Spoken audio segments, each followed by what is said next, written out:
Hello everyone, I am Anil Kumar, your biology teacher. Hope you are doing great. आज का जो हमारा टॉपिक है वो है regulation of gene expression. Regulation of gene expression का मतलब क्या है? कोई भी एक जीन है वो अपना कैरेक्टर डेवलप करती है एक पैटर्न के द्वारा, जिसको हम बोलते हैं जीन एक्सप्रेशन। तो जीन जब अपने आप को एक्सप्रेस करती है तो उसके बाद में उसका कैरेक्टर जो है डेवलप होता है। जीन एक्सप्रेशन का मतलब क्या है? जीन एक्सप्रेशन का मतलब यहां पर ट्रांसक्रिप्शन है एंड ट्रांसलेशन है। तो इसका मतलब सिंपल सा है कि एक जो जीन है वो ट्रांसक्राइब होगी, आरएनए के अंदर कन्वर्ट होगी, फिर उसके बाद में ट्रांसलेट होगी, प्रोटीन बनेगा। प्रोटीन से कोई ना कोई उसका सेकेंडरी स्ट्रक्चर बनेगा, जिसकी वजह से कोई स्ट्रक्चर जो है वो बनेगी बॉडी की, या फिर हो सकता है कि कोई एंजाइम बने जिससे अल्टीमेटली कोई ना कोई प्रोडक्ट डेवलप होगा, और जो प्रोडक्ट डेवलप होगा उससे अल्टीमेटली कोई कैरेक्टर जो है वो आएगा। यानी कि एक कैरेक्टर को डेवलप करने के लिए क्या चाहिए? जीन का कंटिन्यूस एक्सप्रेशन चाहिए। तो क्या हमारी बॉडी के अंदर या फिर कोई एक लिविंग ऑर्गेनिज्म के अंदर सभी जीन ऑल द टाइम हमेशा एक्सप्रेस होती रहती है? ऐसा क्यों पूछने लग रहे हैं? क्योंकि जब ट्रांसक्रिप्शन होती है तो उस टाइम पे भी काफी एनर्जी यूटिलाइज होती है जब एक्टिवेट किया जाता है न्यूक्लियोटाइड्स को। सिमिलरली जब भी ट्रांसलेशन होता है तो उस टाइम पे भी, ट्रांसलोकेशन के टाइम पे एंड बाइंडिंग ऑफ एंटीकोडोन, वहां पर भी जो एनर्जी जो है वो यूटिलाइज होती है। तो अल्टीमेटली ये है कि जब इनमें इतनी ज्यादा एनर्जी लगती रहती है तो क्या हमारी बॉडी कंटिन्यूअसली जीन को एक्सप्रेस करती रहती है? तो इसका आंसर है ऐसा सभी जीन के ऊपर अप्लाई नहीं होता। जीन को दो कैटेगरी के अंदर डिवाइड किया जा सकता है। एक जिनको हम कॉन्स्टिट्यूटिव कह सकते हैं, कुछ कॉन्स्टिट्यूटिव जीन होती है, और कुछ जो है लग्जरी या फिर नॉन कॉन्स्टिट्यूटिव जीन होती है। कुछ तो ऐसी जीन होती है जिनका कंटिन्यूअस एक्सप्रेशन चाहिए होता है। अगर वो कंटिन्यूअस एक्सप्रेशन नहीं करेगी तो उसकी वजह से ऑर्गेनिज्म सर्वाइव जो है वो नहीं कर पाएगा। जैसे कि रेस्पिरेशन, सेलुलर रेस्पिरेशन के लिए जो एंजाइम जो है वो हमेशा रिक्वायर्ड होते हैं, क्योंकि हमारी बॉडी को कंटिन्यूअस एनर्जी की सप्लाई जो है वो चाहिए होती है। तो रेस्पिरेशन कभी भी बंद नहीं होना चाहिए। अगर वो बंद हो गया तो फिर तो ऑर्गेनिज्म ही डेड हो जाएगा। तो जितने भी एंजाइम ग्लाइकोलाइसिस या फिर एरोबिक रेस्पिरेशन के लिए चाहिए, उनके लिए हमेशा एंजाइम बनते रहने चाहिए। तो उनके लिए किस टाइप का एक्सप्रेशन होना चाहिए? कॉन्स्टिट्यूटिव होना चाहिए, यानी कि वहां पर जो जीन होगी वो कॉन्स्टिट्यूटिव जीन होगी। लेकिन क्या सभी जीन हमेशा एक्सप्रेस होती रहती है? तो नहीं। जो नॉन कॉन्स्टिट्यूटिव जीन होती है वो अपने स्पेसिफिक टाइम पे ही एक्सप्रेस होती है और उसके बाद वो एक्सप्रेस नहीं होती। यानी कि उस पर्टिकुलर टाइम के अंदर बॉडी जो है वो एनर्जी अपना सेव करती है। यानी कि एक living organism according to demand कि अभी उसको ये चाहिए या नहीं चाहिए, उसके हिसाब से जीन का एक्सप्रेशन कभी ऑन कर देता है जिससे कि प्रोटीन बनता है, या फिर उस जीन के एक्सप्रेशन को ऑफ कर देता है जिससे कि वो जीन जो है अल्टीमेटली कोई अपना प्रोडक्ट जो है वो नहीं बनाती, यानी उसका एक्सप्रेशन नहीं होता। जैकब और मोनंट ने यहीं पर जीन रेगुलेशन के लिए लैकोप्रोन दिया था, और यही आज का हमारा टॉपिक है। तो स्टार्ट करते हैं लैकोप्रोन।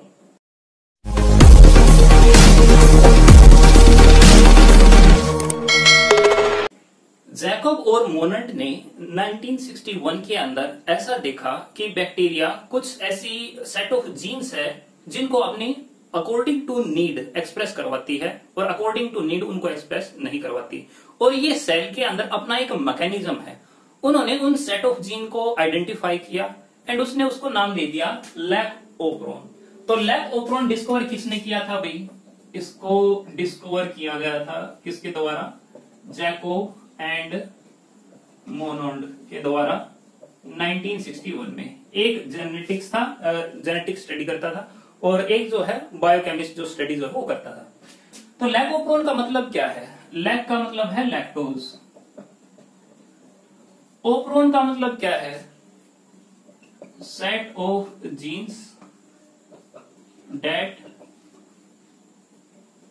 could be that is regulated by inducer।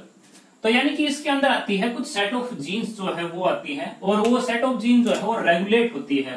Regulate किसके द्वारा होती है? इंड्यूसर के द्वारा। और इंड्यूसर क्या है? लैक्टोज है। इंड्यूसर का मतलब क्या है? इंड्यूस का मतलब कि स्टिमुलेट करे। यानी कि अगर लैक्टोज अगर ओप्रोन को मिल गया, यानी कि अगर सेल को अगर मिल गया तो उसकी वजह से क्या होगा? ओप्रोन का जो एक्सप्रेशन जो है वो हो जाएगा। लेकिन अगर लैक्टोज अगर नहीं मिला तो इसका मतलब क्या है, ओप्रोन जो है वो एक्सप्रेस नहीं होगा। सिंपल सा है भाई। तो इसका मतलब लैक्टोज इंड्यूस करने लग रहा है, वेदर ओप्रोन एक्सप्रेस करे या ना करे। लेकिन ये मैकेनिज्म होता किस तरीके से, एंड ओप्रोन के अंदर कौन से सेट ऑफ जीन प्रेजेंट है, उनके कंपोनेंट कौन कौन से हैं। पहला स्ट्रक्चरल जीन, दूसरा, वैसे स्ट्रक्चरल जीन का मतलब क्या था, अगर आप ट्रांसक्रिप्शन को अगर आपने देखा हो तो वहां पे हमने कहा था कि स्ट्रक्चरल जीन वो जीन है जिसका एक्चुअल में आरएनए बनता है। तो structural gene it contain 3 genes, और वो 3 जीन कौन कौन सी है, लैक जेड, लैक वाई और लैक ए। तो स्ट्रक्चर जीन के अंदर 3 जीन जो है वो आती है। जो लैक जेड जीन है वो इनकोड करती है, क्या इनकोड करती है, beta galactosidase. Lac Y encode करती है, क्या इनकोड करती है, परमीएज। परमीएज क्या होता है, परमीएज चैनल है, ठीक है। एक जो सेल होती है, सेल के अंदर एक मेम्ब्रेन के अंदर चैनल होता है जिसके थ्रू लैक्टोज अंदर या बाहर जो है वो निकल सकता है, तो उसको हम परमीएज बोलते हैं, जो कि चैनल है।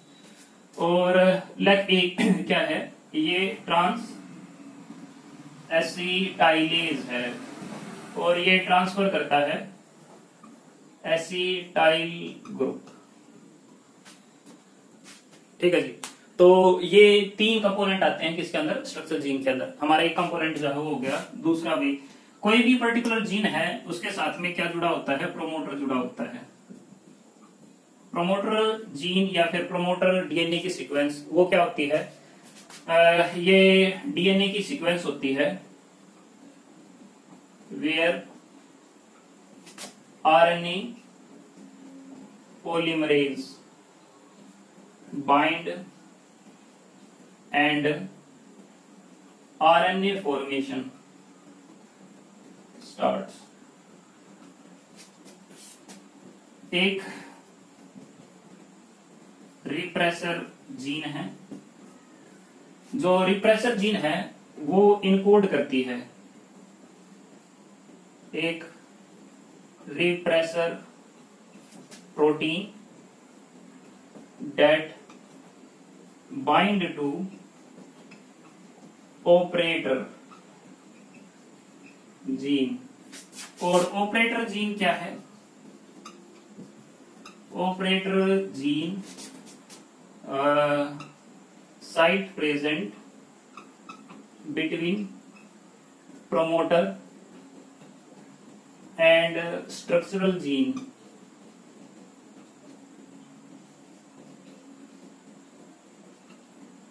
that regulate gene expression through repressor protein. ठीक है जी। तो चीज तो कई सारी होगी, हम इसको देखते हैं। क्योंकि लैकोप्रोन है ही क्या, लैकोप्रोन एक डीएनए की सीक्वेंस है जो बैक्टीरिया के अंदर पाई जाती है, जिसके द्वारा ट्रांसक्रिप्शन जो है वो रेगुलेट होता है। लेकिन वो रेगुलेशन किस तरीके से होता है तो थोड़ा उसको देख लेते हैं। तो बैक्टीरिया के अंदर डीएनए की एक सीक्वेंस है, तो लेट्स से ये हमारा एक डीएनए की सीक्वेंस है, और यहाँ पर 3 जीन है, जेड, वाई और ए। ठीक है जी। जेड वाई ए क्या क्या इनकोड करता था, जेड जो है बीटा गैलेक्टोसाइडेज इनकोड करता था, वाई जो है परमीएज चैनल जो है वो इनकोड करता था, और ए जो है ट्रांसएसिटाइलेज एंजाइम जो है वो इनकोड करता था। ठीक है। इसके साथ में जुड़ी हुई है एक साइट जिसको हम कहते हैं प्रोमोटर।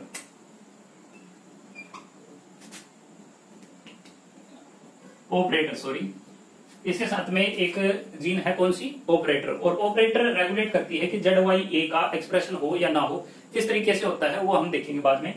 प्रोमोटर जहां पे आरएनए पॉलीमरेज बाइंड होगा एंड उसके बाद में जेड वाई ए का ट्रांसक्रिप्शन करेगा। इससे कहीं दूर एक जीन है आई, और उस जीन आई के साथ में अलग से प्रोमोटर जो है वो जुड़ा हुआ है, एंड दैट्स इट। ये हमारा जो डीएनए की सीक्वेंस है, ये जो हमारा डीएनए की सीक्वेंस है, यही लैकोप्रोन है।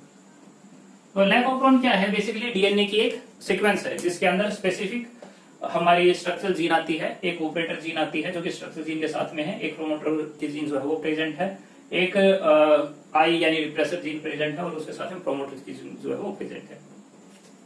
तो रेगुलेशन का मतलब क्या है? रेगुलेशन का मतलब ये है कि जब जरूरत ना हो तो इनका एक्सप्रेशन ना हो। किसका एक्सप्रेशन ना हो? स्ट्रक्चरल जीन का एक्सप्रेशन ना हो। और स्ट्रक्चरल जीन कौन सी है? ZYA, ये है हमारी स्ट्रक्चरल जीन। तो ZYA यानी जो स्ट्रक्चरल जीन है उनका एक्सप्रेशन ना हो जब उसकी जरूरत ना हो। और जब उनका एक्सप्रेशन ना नहीं होता तो हम कहते हैं कि जो ओपरॉन जो है वो स्विच ऑफ है। तो यानी दो केस हो सकते हैं, एक जो केस है वो स्विच ऑन का है और एक स्विच ऑफ का है। तो हम पहला केस देखते हैं जिसमें लैक ओपरॉन स्विच ऑफ है। केस फर्स्ट, जब लैक्टोज जो है वो एब्सेंट होता है इन सेल, तो उस टाइम पे क्या होता है? उस टाइम पे वेल ये होता है कि जो हमारा आई जीन है यानी जो रिप्रेसर जीन जो है वो इनकोड करती है, यानी उसका जो है ट्रांसक्रिप्शन होता है। और ट्रांसक्रिप्शन होने के बाद में उसका जो आरएनए जो है वो बनता है। और जब आरएनए बन जाता है वो आरएनए फिर बाद में राइबोसोम के पास जाता है और उसका ट्रांसलेशन होता है। तो इसका हो जाता है ट्रांसलेशन, और ट्रांसलेशन होने के बाद में इसका प्रोटीन जो है वो डेवलप हो जाता है। सिंपल सा भाई, जीन एक्सप्रेस जो है वो होने लग रही है। और जीन जब एक्सप्रेस होती है तो एक जो जीन जो है वो अल्टीमेटली प्रोटीन के अंदर इनकोड जो है वो हो जाती है। ठीक है, यही काम होने लग रहा है। उसके बाद क्या होता है? ये जो प्रोटीन है जिसका नाम है रिप्रेसर प्रोटीन, ये रिप्रेसर प्रोटीन यहां से चल के चला जाता है कहां पे? ऑपरेटर जीन के पास चला जाता है। एंड ऑपरेटर जीन के पास जाने के बाद क्या करता है? ये यहां पर बाइंड हो जाता है। ठीक है, बाइंड हो गया। फिर उसके बाद क्या होगा? जो आरएनए पॉलीमरेज है वो आता है, और आरएनए पॉलीमरेज जब आता है तो वो बाइंड हो जाता है प्रोमोटर के साथ। ठीक है जी, प्रोमोटर के साथ बाइंड हो गया तो वो क्या करेगा? उसको अनवाइंड करेगा, और जब अनवाइंड करेगा तो वो आगे की तरफ बढ़ेगा। और जब वो आगे की तरफ बढ़ेगा तो आगे क्या प्रेजेंट है? आगे तो एक रिप्रेसर प्रोटीन प्रेजेंट है। तो जब रिप्रेसर प्रोटीन प्रेजेंट है तो क्या आरएनए पॉलीमरेज, यहां पर जो हमारा ये आरएनए पॉलीमरेज है, क्या वो ZYA का ट्रांसक्रिप्शन कर पाएगा? नहीं कर पाएगा, है ना। तो इसका मतलब यहां पर क्या होगा? ट्रांसक्रिप्शन नहीं हो पाएगा, नो ट्रांसक्रिप्शन, और ना ही उसका ट्रांसलेशन होगा। तो अगर होगा ही नहीं तो एक्सप्रेशन डी उसका नहीं होगा। तो एक्सप्रेशन क्यों नहीं हुआ? एक्सप्रेशन इस वजह से नहीं हुआ क्योंकि जो रिप्रेसर प्रोटीन है वो बाइंड हो गया किसके साथ में? ऑपरेटर जीन के साथ में बाइंड हो गया, जिसकी वजह से ZYA का एक्सप्रेशन नहीं हुआ। और होने की इसको जरूरत भी नहीं थी। क्यों जरूरत नहीं थी? क्योंकि वाई जो जेड जो है वो इनकोड करता है क्या? एक एंजाइम जिसका नाम है बीटा गैलेक्टोसाइडेज। और बीटा गैलेक्टोसाइडेज क्या करता है? वेल, ये जो लैक्टोज होता है उसको ब्रेक कर देता है किसके अंदर? ग्लूकोज के अंदर, प्लस में गैलेक्टोज के अंदर। तो जब सिस्टम के अंदर लैक्टोज प्रेजेंट ही नहीं है तो बीटा गैलेक्टोसाइडेज की क्या जरूरत है? नहीं, कोई जरूरत नहीं है, तो जीन का एक्सप्रेशन नहीं होगा। ठीक है, परमीएज जो है वो चैनल बनाता है। जो चैनल बनाता है उससे क्या होता है कि लैक्टोज जो बाहर प्रेजेंट होगा वो लैक्टोज अंदर जो है वो आ जाएगी। क्या लैक्टोज तो जब प्रेजेंट है ही नहीं, जब लैक्टोज प्रेजेंट नहीं है तो क्या परमीएज चैनल बनना चाहिए? नहीं बनना चाहिए। ठीक है, उसी तरीके से ट्रांसएसिटाइल होता है, जो एसिटाइल ग्रुप जो है वो सेंड करता है ताकि डिटॉक्सिफिकेशन जो है वो हो, लेकिन उसकी जरूरत है ही नहीं क्योंकि लैक्टोज तो प्रेजेंट ही नहीं है। तो इन दिस वे जब लैक्टोज प्रेजेंट नहीं होता तो ZYA का एक्सप्रेशन नहीं होता, और इस वजह से हम कहते हैं कि ओपरॉन जो यहाँ पर है वो स्विच ऑफ है। ओपरॉन कैसा है? ऑफ है, यानी स्विच ऑफ है। क्लियर है भाई इतनी बात। अब दूसरा केस जो है वो देखिए, सेकंड देखते हैं। केस सेकंड क्या है? जब लैक्टोज प्रेजेंट होता है सिस्टम के अंदर, तो अगर लैक्टोज अगर सिस्टम के अंदर प्रेजेंट है तो बीटा गैलेक्टोसाइडेज जो है वो बनना चाहिए ताकि वो अल्टीमेटली लैक्टोज को ब्रेक कर सके, ग्लूकोज गैलेक्टोज जो है वो बन सके, एंड फाइनली जो दूसरी प्रोसेस जो है वो स्टार्ट हो सके। तो उसके लिए क्या होगा? बड़ा सिंपल सा है। जो आई जीन है वो एक कॉन्स्टिट्यूटिव जीन है, एंड इसकी वजह से वो हमेशा एक्सप्रेस होती रहती है। जब ये हमेशा एक्सप्रेस होती रहेगी तो इससे क्या होगा? इसका आरएनए बनेगा, और उससे क्या होगा? आगे चल के एक प्रोटीन जो है वो भी बन जाएगा, क्योंकि कॉन्स्टिट्यूटिव जीन होती है वो हाउसकीपिंग जीन होती है। हाउसकीपिंग यानी कि होम को मेंटेन रखने के लिए जितनी भी जीन हमेशा एक्सप्रेस होती रहती है उनको हम होम कीपिंग जीन कहते हैं। तो रिप्रेसर प्रोटीन जो है वो ये बना देती है। डेफिनेटली कैसे बनाएगी ये, तो उसके लिए वही स्टेप है। जीन का एक्सप्रेशन पहले कैसे होता है, पहले उसका ट्रांसक्रिप्शन होगा, फिर उसके बाद क्या होगा, उसका ट्रांसलेशन होगा, और ट्रांसलेशन होने के बाद क्या होगा, रिप्रेसर प्रोटीन जो है वो बन जाएगा। तो एक बार जब रिप्रेसर प्रोटीन बन गया तो वो बाइंड कहां पर होना चाहिए, ऑपरेटर जीन के साथ बाइंड होना चाहिए। पर अब यहाँ पर क्या प्रेजेंट है, लैक्टोज प्रेजेंट है, और जब लैक्टोज प्रेजेंट होता है तो जो रिप्रेसर प्रोटीन है उसके साथ है बाइंड कर जाता है कौन, लैक्टोज। और लैक्टोज के बाइंड करने से क्या होता है कि जो रिप्रेसर है वो इनएक्टिव हो जाता है। रिप्रेसर जो है वो इनएक्टिव होगा, और इनएक्टिव होने की वजह से जो रिप्रेसर प्रोटीन है वो ऑपरेटर के साथ बाइंड नहीं कर पाता, और जब वो उसके साथ बाइंड नहीं कर पाता तो जो आरएनए पॉलीमरेज है, आरएनए पॉलीमरेज है वो बाइंड होता है प्रमोटर के साथ, और प्रमोटर के साथ बाइंड होता होता वो आरएनए बना देता है किसका, ZYA का। तो ZYA का जब आरएनए बनेगा तो आरएनए इनका बन चुका है, तो आरएनए जो बनेगा उससे फिर 3 डिफरेंट प्रोटीन जो है वो डेवलप हो जाएंगे। 3 प्रोटीन कौन कौन से, बीटा गैलेक्टोसाइडेज वो डेवलप हो जाएगा, एंड वो क्या करेगा, लैक्टोज को ब्रेक डाउन करेगा किसके अंदर, ग्लूकोज के अंदर और ग्लैक्टोज के अंदर, जिससे कि एनर्जी उसको और मिल सके। और क्या ये बनाएगा, परमीएज जो है वो ये बनाएगा। तो परमीएज क्या है, एक चैनल होता है, और वो चैनल कहाँ पे चला जाएगा, सेल मेम्ब्रेन पे चला जाएगा, ताकि जो लैक्टोज बाहर प्रेजेंट है वो अंदर की तरफ आ सके, एंड बीटा ग्लैक्टोसाइडेज उसको और ज्यादा जो है उसको ब्रेक डाउन कर सके। लास्ट में जो ट्रांस एसिटाइलेज है, ट्रांस एसिटाइलेज जो है वो भी इनकोड होगा, और जब वो इनकोड होगा तो जो डिटॉक्सिफिकेशन प्रोसेस जो है वो स्टार्ट हो जाएगी, ताकि सेल को कोई भी टॉक्सिक सब्सटेंस जो है वो ना मिले। तो अल्टीमेटली 3 जो प्रोटीन बनेंगे वो किससे बनने लग रहे हैं, केवल एक आरएनए से बनने लग रहे हैं। तो इसको बोलते हैं पॉलीसिस्ट्रोनिक आरएनए। आरएनए तो है ये, पर कैसा है, पॉलीसिस्ट्रोनिक आरएनए है। पॉलीसिस्ट्रोनिक आरएनए का मतलब क्या होता है, एक आरएनए जिसके अंदर मल्टीपल प्रोटीन कोड करने के लिए कोडोन जो है प्रेजेंट हो, या फिर हम कह सकते हैं एक ऐसी डीएनए की सीक्वेंस जिसके पास एक प्रमोटर है एंड मल्टीपल उसके पास स्ट्रक्चर जीन होती है, तो उसको हम बोल लेते हैं कि वो पॉलीसिस्ट्रोनिक है। जनरली जो बैक्टीरिया है उनके अंदर जो आरएनए बनते हैं वो पॉलीसिस्ट्रोनिक होते हैं। हमारे अंदर कैसे होते हैं, मोनोसिस्ट्रोनिक, एक प्रोमोटर और एक जीन, ठीक है। तो बैक्टीरिया के अंदर पॉलीसिस्ट्रोनिक भी हो सकते हैं, मोनोसिस्ट्रोनिक भी हो सकते हैं, लेकिन हमारे केस के अंदर यानी यूकैरियोट के अंदर जनरली जो है एक प्रोमोटर और एक स्ट्रक्चर जीन होते हैं, यानी मोनोसिस्ट्रोनिक जो होते हैं। सो आई होप आपको ये टॉपिक जो है समझ में आ गया होगा। एक बहुत ही इंपॉर्टेंट टॉपिक है, क्योंकि लगभग ये लगा लो कि हर साल जो है लैक ऑफ से क्वेश्चन आता ही है। इवन यहाँ यानी आगे आप फ्यूचर में जो भी स्टडी करेंगे वहां पर भी ये आता है।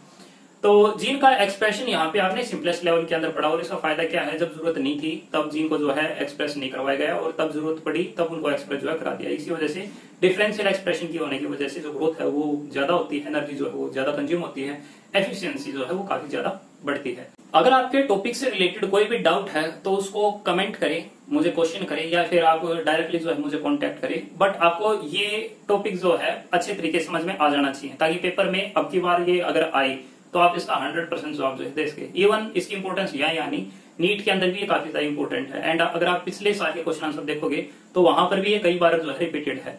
सो टेक केयर, सब्सक्राइब नहीं किया तो सब्सक्राइब कीजिए, लाइक जरूर कीजिए। Thanks for watching.